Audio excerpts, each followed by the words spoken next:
ओम शांति। आज 14 जुलाई है और हम सभी ने बाबा के साकार रूप से चले हुए मधुर महावाक्य अवश्य सुने होंगे। आज की मुरली का और अधिक स्पष्टीकरण देने के लिए हमारे साथ है आदरणीय आशा दीदी। ओम शांति दीदी। ओम शांति। आज बाबा ने कहा, मीठे बच्चे, इस शरीर की वैल्यू तब है जब इसमें आत्मा प्रवेश करे, लेकिन सजावट शरीर की होती है, आत्मा की नहीं। ये शरीर जो है ये 5 तत्वों का बना हुआ पुतला है। तो 5 तत्व वो तो और चीज़ों में भी हैं, लेकिन इसको जो जान देती है, जो इस शरीर को जीवन देती है, जो इस शरीर को यूज़ में लाती है, वो आत्मा है। ये शरीर मात्र आत्मा का साधन है जिसके द्वारा आत्मा कर्म करती है। तो कर्ता कौन हो गया? आत्मा। और ये हो गया माध्यम जिसके द्वारा अभिव्यक्ति होती है। परंतु देखने में ये मिट्टी का पुतला कहा जाता है, लेकिन ये मिट्टी का पुतला ही सबको आकर्षित करता है। क्यों? क्योंकि इन आँखों से दिखाई देता है। आत्मा वो तो दिखती नहीं है। तो कोई भी आत्मा के सौंदर्य को बढ़ाने की बात नहीं करते हैं। जो चीज़ आँखों से दिखती है उसके सौंदर्य को बढ़ाने की बात करते हैं, क्योंकि वो सामने दिख रहा है, वो तो गुप्त है। तो बाबा ने इसलिए कहा कि सजावट भी मंदिर की कर रहे हैं, लेकिन जो मंदिर की मूर्ति है वो तो गुप्त है। आज का प्रश्न है कि तुम बच्चों का फर्ज क्या है और तुम्हें कौन सी सेवा करनी है। तुम्हारा फर्ज है अपने हमजिन्स को नर से नारायण, नारी से लक्ष्मी बनने की युक्ति बताना। तुम्हें अब भारत की सच्ची रूहानी सेवा करनी है। तुम्हें ज्ञान का तीसरा नेत्र मिला है, तो तुम्हारी बुद्धि और चलन बड़ी रिफाइन होनी चाहिए। और बाबा ने कहा किसी में मोह जरा भी ना हो। तो रिफाइन चलन और साथ में मोह की भी बाबा ने बात की। इसमें बहुत सारी बातें आई हैं। पहले बाबा ने कहा तुम्हें अपने हमजिन्स उनको कहते हैं जिनके साथ आप रहते हैं, जो आप जैसे हैं। जैसे कुमारियाँ हैं तो कुमारियाँ कुमारियों की करें, डॉक्टर्स हैं डॉक्टर्स की सेवा करें। ऐसे ही जो गृहस्थी हैं, गृहस्थियों की करे, वानप्रस्थियों की करे। उसको बाबा कहते हैं हम जिनको परिचय देना है कि ऐसा लक्ष्मी नारायण बनना है। तो फिर बाबा ने कहा तुम्हें मोह नहीं रखना है। क्यों? क्योंकि अगर किसी भी चीज़ वो एक ही काल के लिए है ना, थोड़े समय के लिए ना, टेम्पररी है ना। टेम्पररी चीज़ से मोह कौन रखता है? मान लीजिए आप कहीं ट्रैवल कर रहे हैं और आपने बहुत अच्छा रिजर्वेशन अपनी कराई है। आप महाराजा कोच में जा रहे हैं। महाराजा कोच आपके लिए टेम्पररी है, सदाकालीन नहीं है। ऐसे ही उसके छोड़ने में आपको दुख नहीं होता है। आपको पता है ये 2 दिन का खेल है, उसके बाद ख़त्म है, तो आप उससे अटैच नहीं होते हैं।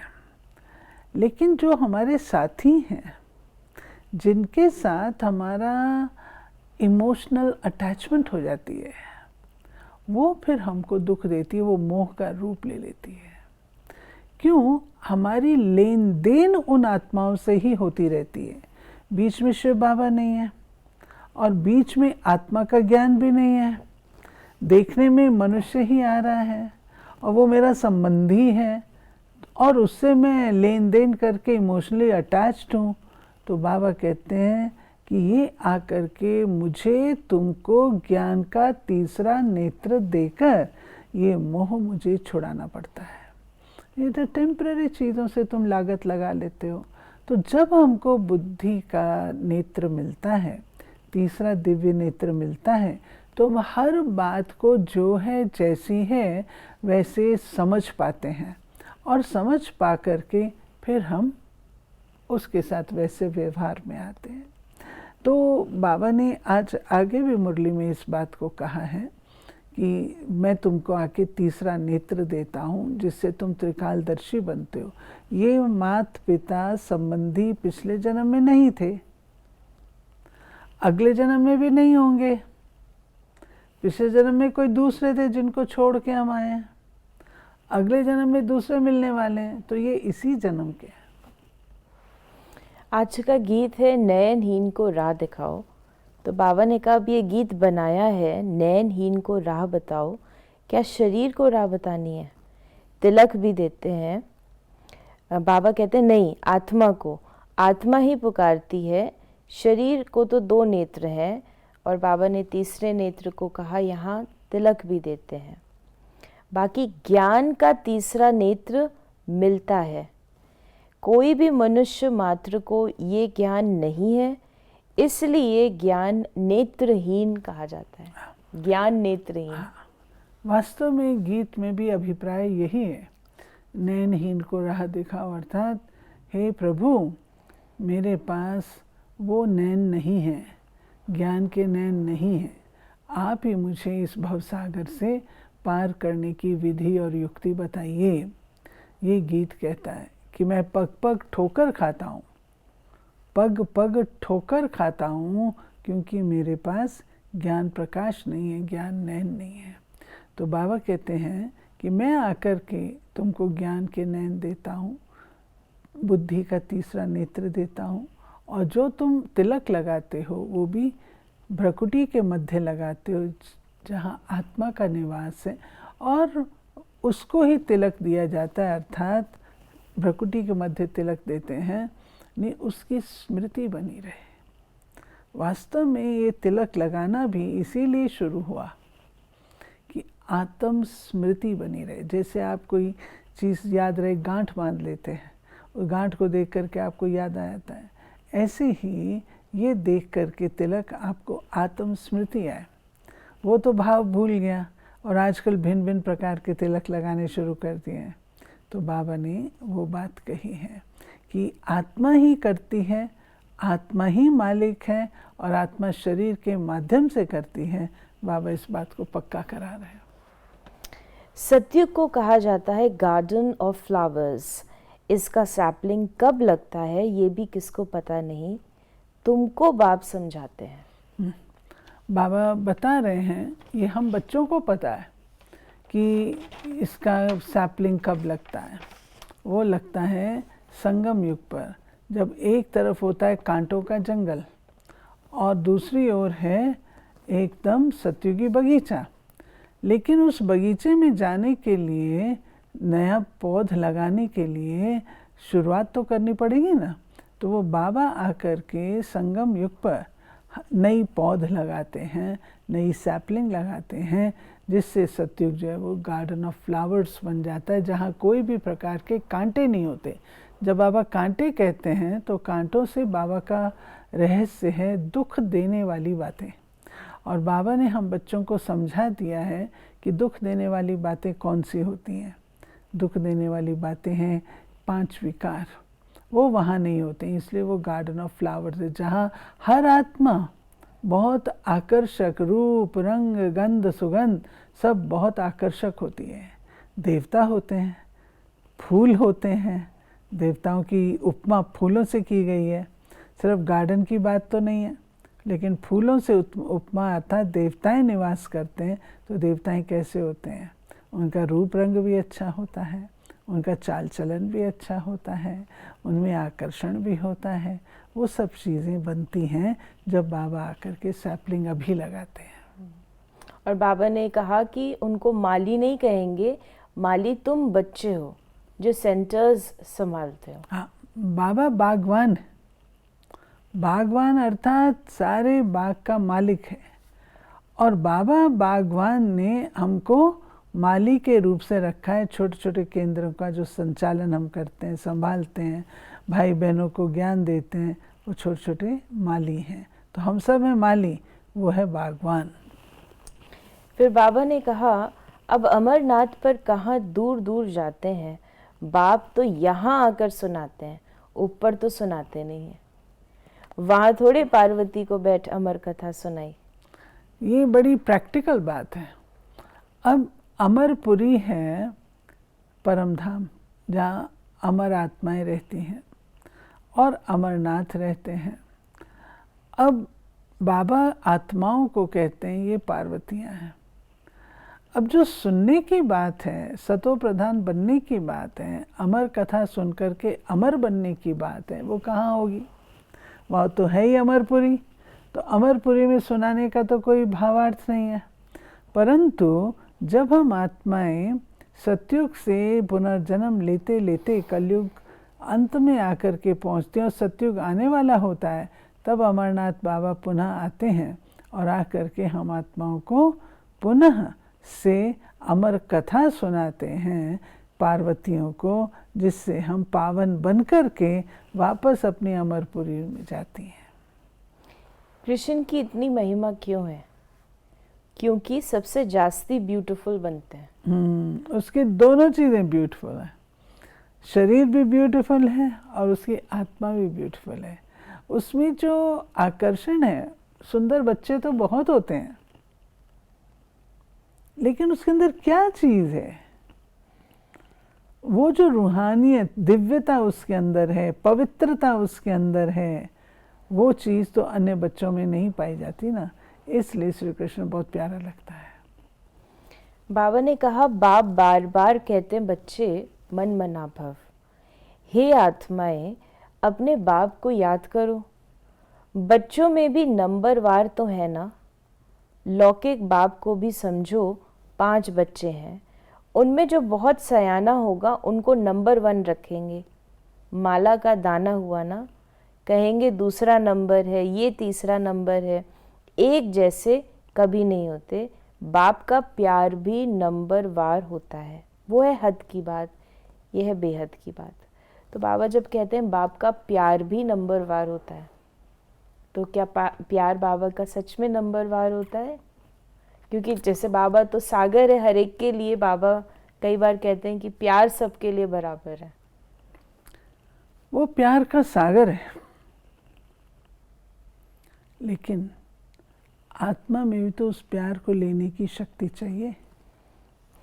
अगर आत्मा को बाबा के प्यार से ज़्यादा कोई दूसरा प्यार नज़र आता है और उसमें बुद्धि अटकी हुई है, वस्तुओं में हो, वैभवों में हो, संस्कारों में हो, व्यक्तियों में हो, किसी में बुद्धि अगर अटकी हुई है, तो बाबा का प्यार उन्हें क्यों मिलेगा? नेचुरली नहीं प्राप्त कर सकें, क्योंकि आधे से ज़्यादा प्यार तो उधर है उनका। यहाँ पे 10% है, वहाँ 90% है। तो प्यार कैसे अनुभव? इसलिए वो कहते हैं बाबा कि नंबरवार बच्चे प्राप्त करते हैं। बाबा ने कहा कि वास्तव में तुम्हारा पूजन नहीं है, सिमरण है। तुम्हारे ऊपर फूल नहीं चढ़ सकते हैं। फूल जब तब चढ़े जब शरीर भी पवित्र हो, और यहाँ किसी का शरीर पवित्र नहीं है। तो जब हम कहते हैं कि बाबा ने जब ये कहा कि तुम्हारा पूजन नहीं है, सिमरण है, तो ये किस समय की बात कर रहे हैं? क्योंकि जब हम देवताओं के मंदिरों को देखते हैं तो उस पर तो फूल चढ़ते हैं, पूजन होता है। तो बाबा जब सिमरण की बात करते हैं तो वो कौन सा समय है जब हमारा केवल सिमरण हो रहा है? भक्ति काल। भक्ति काल में एक होते हैं देवताओं की आराधना, देवताओं के बाद फिर आते हैं अन्य। तो जिस समय जैसे किसी ने बहुत अच्छी की हुई हो कोई बात, तो उसकी यादगार बन जाती है।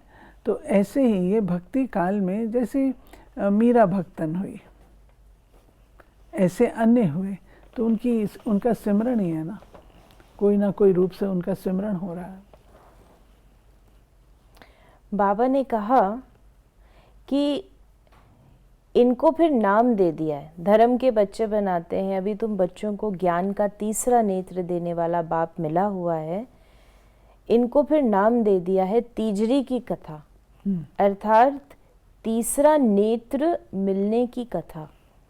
अब तुम नास्तिक से आस्तिक बनते हो।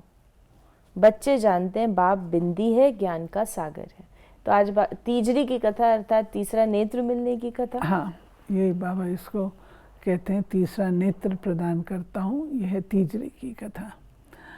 और बाबा ने जो आज कथाएं बताई हैं, अमरनाथ की बताई है, तीजरी की बताई है, इन सब का जो बताने का समय है वो वर्तमान संगम युग है। संगम युग पर ही हम अमर कथा भी सुनते हैं, संगम युग पर ही हम तीजरी की कथा सुनते हैं। और तीसरा नेत्र मिलता है, उससे क्या प्राप्तियां होती हैं, क्या उसके अनुभव होते हैं, वो सब हम संगम युग पर ही करते हैं।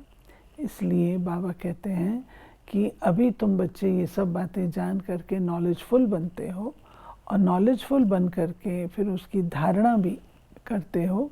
धारण करके जो मैं तुम्हें बनाने आया हूँ देवी देवता, वो तुम बन जाते हो। आज का वरदान है, क्यों क्या के क्वेश्चन की जाल से सदा मुक्त रहने वाले विश्व सेवाधारी चक्रवर्ती भव।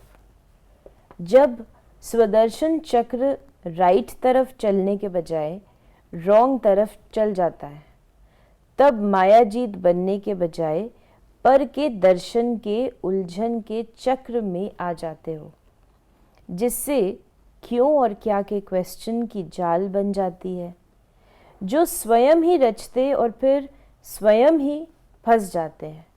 इसलिए नॉलेजफुल बन स्वदर्शन चक्र फिराते रहो, तो क्यों क्या के क्वेश्चन की जाल से मुक्त हो, योग युक्त, जीवन मुक्त चक्रवर्ती बन बाप के साथ विश्व कल्याण की सेवा में चक्र लगाते रहेंगे। विश्व सेवाधारी चक्रवर्ती राजा बन जाएंगे। ये जो क्यों क्या की जाल है, ये पहले हमारी थी, जब हमको बाबा का ज्ञान नहीं था, जब तक बाबा हमें नहीं मिले थे। क्यों क्या में हम बहुत फंसे हुए थे,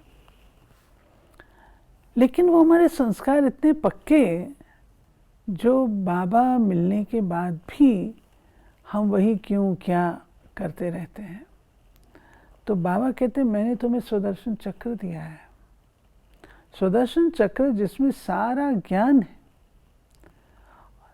उसको तुम स्वरूप में लाओ, स्वदर्शन चक्कर घुमाओ, स्वदर्शन, अपना दर्शन करो। आदि में हम क्या थे, मध्यकाल में हम क्या बने, अंत में क्या बने, अब हमें क्या बने। तो उसको चलाने से हमारे संस्कार बनते हैं। जो संस्कार बनते हैं उससे बाबा कहते हैं तुम्हारे क्यों क्या की जो हैं वो सारे प्रश्न भी समाप्त होंगे और योग युक्त बनेंगे। क्योंकि जब क्यों क्या की जाल होती है तो बाबा से योग तो लग नहीं सकता, उन्हीं में उलझे रहते हैं। और तीसरा बाबा ने कहा जीवन मुक्त। तो जीवन मुक्त अर्थात उसको एंजॉय करेंगे वर्तमान समय। वो कोई सत्युग की स्टेज नहीं है जीवन मुक्त। जीवन मुक्त वर्तमान समय की स्टेज है, जबकि हर चीज़ को देखते हुए रहते हुए हर बात के मध्य में हम फिर भी न्यारे रहते हैं।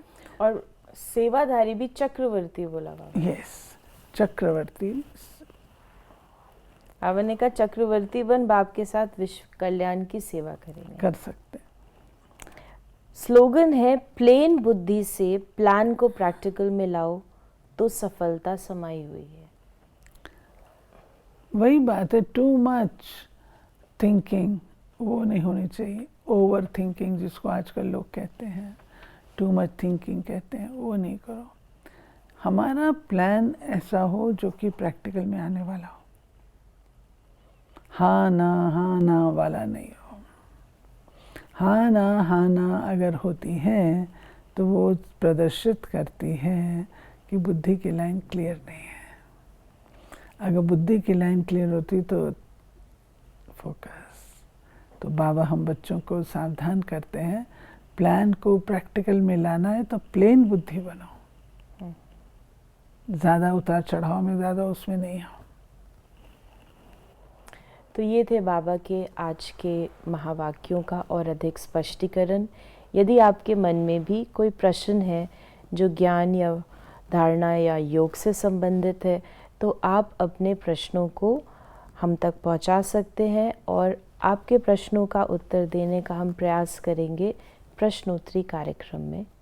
ओम शांति।